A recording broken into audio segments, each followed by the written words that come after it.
Les ofrecemos a continuación la conferencia del Padre Cándido Pozo, titulada La Inmaculada Concepción. Io non ti trovo, tu dove sei? Io non ti vedo. El 8 de diciembre de 1854, Su Santidad Pío IX definía solemnemente, como dogma de fe, la Inmaculada Concepción de María. Declaramos, proclamamos y definimos que la doctrina que sostiene que la Beatísima Virgen María fue preservada inmune de toda mancha de la culpa original en el primer instante de su concepción, por singular gracia y privilegio de Dios omnipotente, en atención a los méritos de Cristo Jesús, Salvador del género humano, está revelada por Dios. En el momento de ser concebida, María no contrajo ese pecado original, heredado del pecado de los primeros padres, por el que todos nacemos antecedentemente a todo acto personal, como diría San Pablo, siendo desde el comienzo hijos de ira. Efesios 2:3.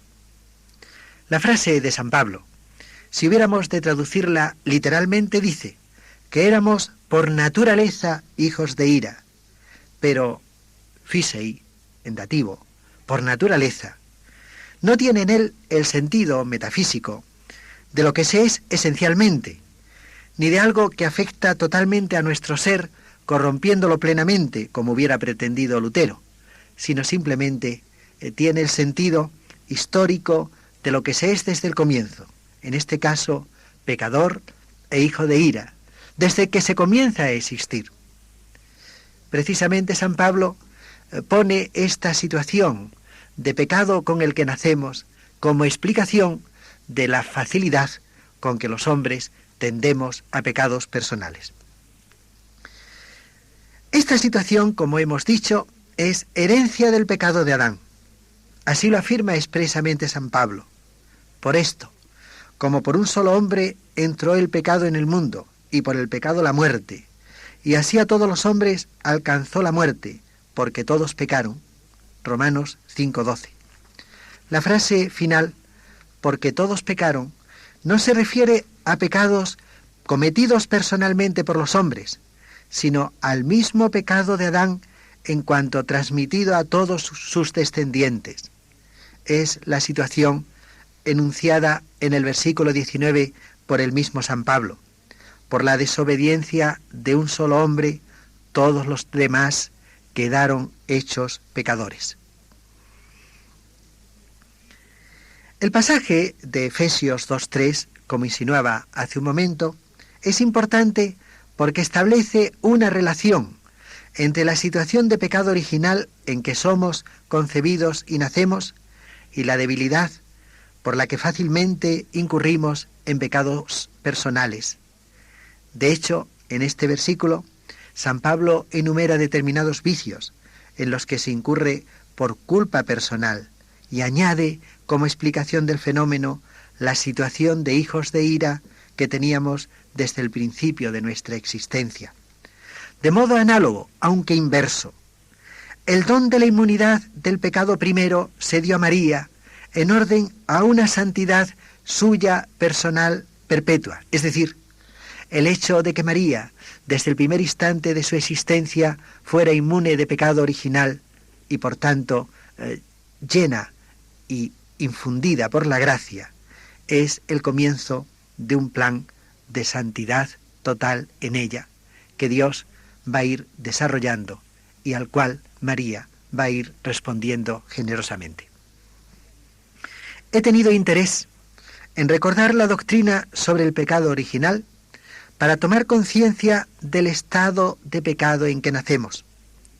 Por ese estado de pecado somos indigentes y necesitados de Cristo desde el principio. No hay nadie que no necesite de su salvación, ni siquiera el niño de un día. San Agustín se dio cuenta de este hecho y es la gran intuición de su doctrina sobre el pecado original. Y lo expresó con viveza y dramatismo a propósito del bautismo de los niños, El fundamento del bautismo de los niños es la necesidad de lavar la mancha de pecado con que nacen.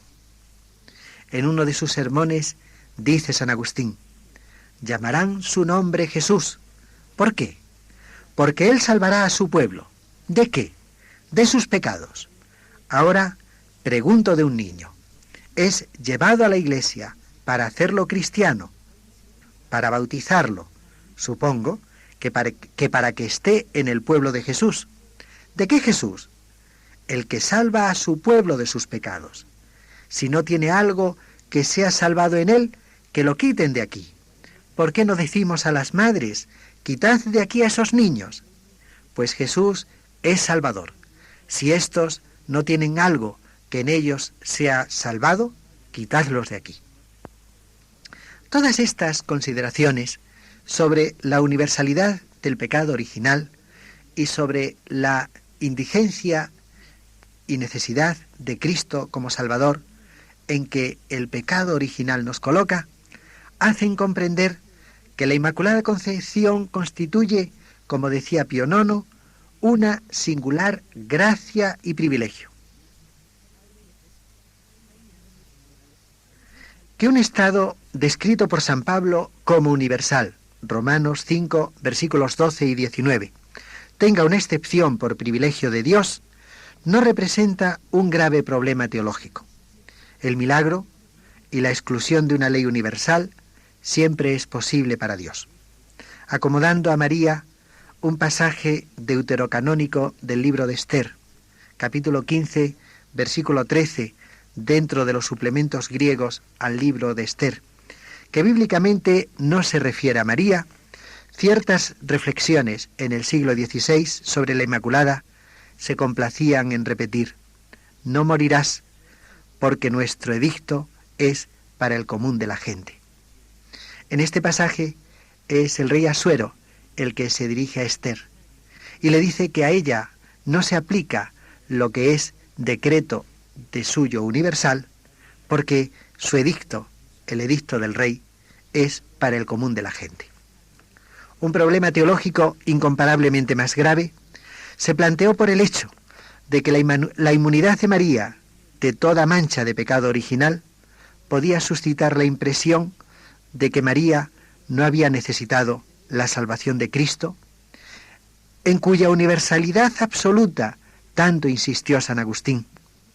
No puede existir nadie, absolutamente nadie, que no necesite ser salvado por Cristo. Tampoco María puede no haber necesitado de Cristo Salvador.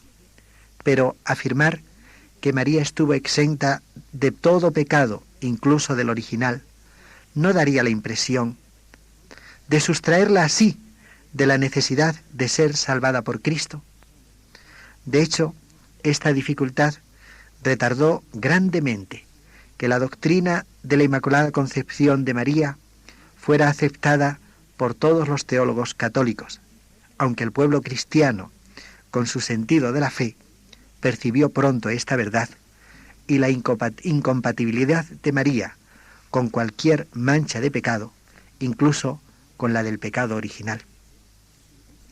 En todo caso, por la dificultad de comprender que María, aun siendo inmaculada en el momento de su concepción, aun careciendo de todo pecado, incluso el original, sin embargo, era salvada por Cristo, retardó también la misma definición dogmática de la Inmaculada Concepción. Pero sobre cómo pueden conciliarse Inmaculada Concepción y Redención de María, volveremos más adelante en nuestras reflexiones. ¿Cuáles son los fundamentos bíblicos de la verdad de la Inmaculada Concepción de María? A mi juicio, son dos los fundamentos bíblicos a partir de los cuales la reflexión de la Iglesia ha descubierto esta verdad.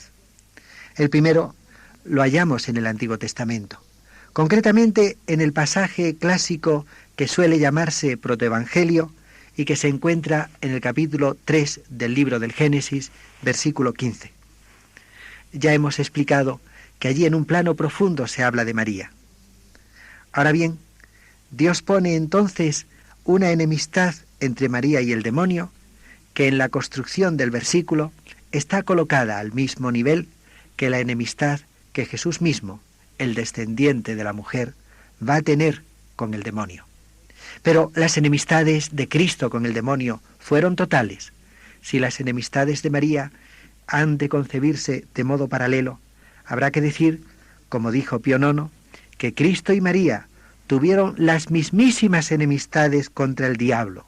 Ahora bien, si las enemistades son las mismísimas, es claro que tienen que ser totales, de modo que excluyan cualquier amistad originaria con el diablo o un estado originario de pecado en María. En el Nuevo Testamento, en el relato de la Anunciación, el ángel llama a María objeto de la gracia de Dios. Lucas 1:28. Y es curioso que esta expresión, que jaritomene en griego, está tomada como si fuera el nombre propio de María. Ella es, por antonomasia, la que ha sido hecha objeto de la gracia de Dios. Ahora bien, como insinuamos en otra lección, los cristianos reflexionaron sobre cuál era la cantidad de gracia que correspondía a esa dignidad que posee la Madre del Señor. Y en esa reflexión descubrieron que sólo una plenitud de gracia corresponde a esa dignidad. Una plenitud de gracia que enseguida comprendieron tenía que excluir en ella todo pecado personal, pero más tarde una ulterior reflexión descubrió que no solamente tenía que excluir todo pecado personal, sino incluso aquel pecado primero, heredado de nuestros primeros padres, con el que todos nacemos. De este modo, de la expresión de Lucas 1:28 se llegó a la idea de plenitud de gracia. Más tarde, de la idea de plenitud de gracia se pasó a la idea de Inmaculada Concepción. Ahora bien, históricamente, a partir de estos fundamentos bíblicos, ¿cómo se hizo la reflexión a que estoy aludiendo? Si nos colocamos a finales del siglo XVII, encontramos que el privilegio de la Inmaculada Concepción de María lo defendían 150 universidades en todo el orbe católico, de las que 50 exigían el juramento de defender este privilegio a cuantos en ella recibían los grados académicos. En ese momento se había llegado ya al triunfo de la fe explícita en la Inmaculada Concepción, también en ambientes intelectuales, aunque siguieran algunos reductos teológicos contrarios a esta verdad. Sin embargo, el dogma de la Inmaculada Concepción, en la historia de su desarrollo, presenta un fenómeno sumamente interesante. Mucho antes de que los ambientes intelectuales llegaran a la persuasión de fe, había llegado el pueblo. Y ese pueblo no solamente estaba convencido de la verdad de la Inmaculada Concepción, sino había conseguido que hubiera celebraciones litúrgicas en honor de este privilegio. Y es curioso que la existencia de esta fiesta la encontramos ya en Inglaterra en el siglo XI, de donde a partir del siglo siguiente la fiesta se difunde por Francia, Bélgica, España y Alemania. A finales de la Edad Media, la fiesta se celebra también en Roma. En conexión con la celebración litúrgica, se desarrolla una intensa piedad popular hacia este misterio. El año 1436, en el Concilio de Basilea, Juan de Segovia no sólo señalaba la difusión enorme de la celebración de la fiesta, sino el sentido del pueblo fiel que reaccionaba contra los predicadores que en sus sermones negaban el privilegio. En los siglos XVI y XVII, el entusiasmo popular por el privilegio es inmenso. En España, nuestro pueblo cantaba enardecido. Todo el mundo en general, a voces, reina escogida, diga que sois concebida sin pecado original. Son las famosas coplas de Miguel del Cid. Pero el pueblo no se limitaba a afirmar la existencia del privilegio.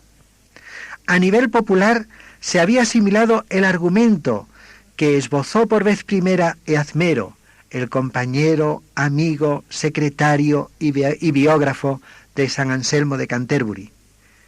Pudo, convino, lo hizo. Este modo de argumentar se había difundido ampliamente, unido al nombre de Escoto, a finales del siglo XIII.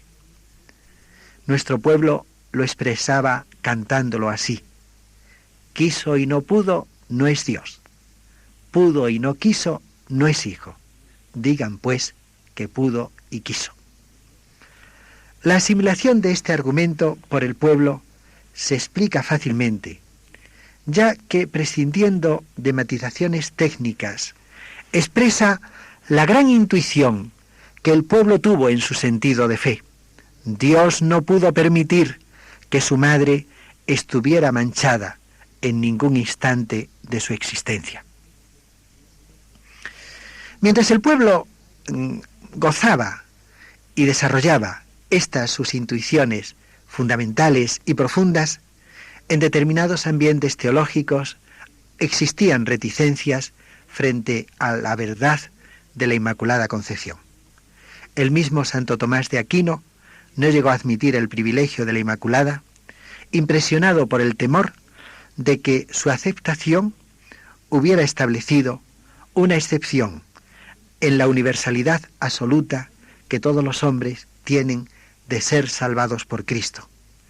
Si María no tenía pecado alguno, ¿podría decirse que había sido salvada por Cristo? ¿Habría tenido necesidad de un Salvador en tal hipótesis? Uno de los grandes méritos de Escoto y su escuela en la historia de la teología de este misterio radica en haber desarrollado la idea de que una redención que preserva de caer, en vez de librar después de haber caído, es una redención más perfecta. María, poseedora de este privilegio, no es por ello no redimida, sino es redimida de un modo más perfecto. En uno de sus autos sacramentales, Calderón de la Barca lo expresó espléndidamente. Me refiero a la Hidalga del Valle. Escribe así nuestro gran dramaturgo: cosa es clara que le he debido más yo, pues antes de haber caído me ha excusado de caer. Pasemos a unas reflexiones finales sobre el sentido de la Inmaculada Concepción. La fórmula Inmaculada Concepción tiene a veces el riesgo de ser entendida de un modo meramente negativo, es decir, como mera inmunidad de la mancha de pecado original con la que somos concebidos y nacemos todos los demás hombres. Convendría no quedarse únicamente en esta idea de exclusión de pecado. Convendría no olvidar que el punto de partida de la reflexión de fe para llegar al conocimiento de este misterio está expresado en el Nuevo Testamento del modo más positivo imaginable: llena de gracia. Lucas 1:28. Esta plenitud de gracia excluye sin duda todo pecado en María. Pero la Inmaculada Concepción de María no tendría sentido alguno si no se la concibe como un comienzo de estado de santidad ya en el primer instante de su existencia, que ha de prolongarse y permanecer durante toda la vida. La santidad perpetua de María implica en ella la exclusión de todo pecado, incluso venial, durante toda su vida. Así lo definió el Concilio de Trento en la sesión sexta, decreto sobre la justificación, canon 23. Pero no olvidemos que es una santidad que excluye el pecado. Con ello quiero decir que la exclusión del pecado es consecuencia de su santidad y que el acento debe recaer sobre la plenitud de gracia de María. La vida de María ejercita todas las virtudes. Como consecuencia de ese actuar virtuoso, queda excluido todo pecado. lo positivo que María vive y de lo que María está adornada es la raíz de la exclusión de todo lo que es negativo y pecaminoso. Otra perspectiva para entender el sentido del privilegio de la Inmaculada Concepción está perfectamente expresada en la liturgia de la Iglesia. La oración de la misa de la fiesta de la Inmaculada comienza con estas palabras: Oh Dios, que por la concepción inmaculada de la Virgen María preparaste a tu Hijo una digna morada. El privilegio se ordena a que María sea palacio hermosamente ornado para recibir en sí al Hijo de Dios, que de ella había de tomar carne. También nosotros, llamados a ser templos del Espíritu Santo, es necesario que vivamos santamente, a la vez que excluimos el pecado de nuestras vidas en la mayor medida posible. Siempre podemos excluir el pecado mortal y el pecado venial deliberado. El pecado venial semideliberado no puede excluirse sin un privilegio especial de Dios que la Iglesia solo conoce como concedido a María. Pero, esforzándonos en ser también nosotros digna morada del Espíritu Santo, templos adornados para que en ellos habite el Señor, sólo así seremos menos indignos de ser templos de Dios. Sin exclusión del pecado grave, ni siquiera podríamos llegar a serlo.